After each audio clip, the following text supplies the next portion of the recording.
We are joined now by Dr. Alex Jahangir of Vanderbilt University Medical Center. Also, of course, the chair of Metro's Coronavirus Task Force. Thanks so much for being with us again, Doctor. All right, let's get started here. Let's talk about contact tracing. News 4 Investigates found 300 Tennesseans were incorrectly traced as positive for COVID. Now, that can certainly cause some confusion. So first, tell us what contact tracers do. So the public health investigators, or also known as contact tracers, do a couple of things. One is when there is a positive test, that you will get a call, and those individuals will walk you through the steps of who did you speak with over the past few days. And really a contact is known as somebody who's within 6 feet of you for 10 minutes or longer.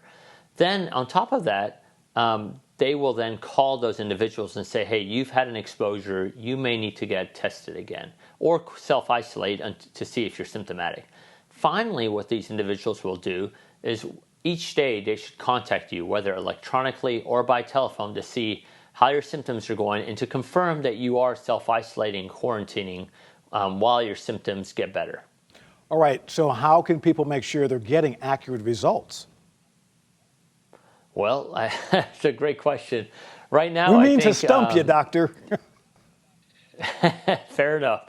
Well, I think I would say there's always the one-offs, right? So, with due respect, I think the examples you mentioned are not the typical case, right? We've done 30-something thousand tests in our assessment centers over the past 3 weeks, and we've done as a city probably 60 or 70,000 tests in the same time frame. So 300 is a small percentage of that.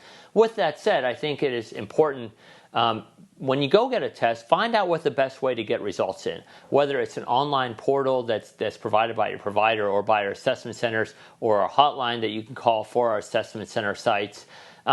Be proactive in getting your results, number one. Secondly, it's self-isolate until you get the results back. I think that's the most important way to make sure you don't spread the disease. And then finally, when the contact tracers call you, pick up the phone and be an active participant in that. All good advice. Thank you so much.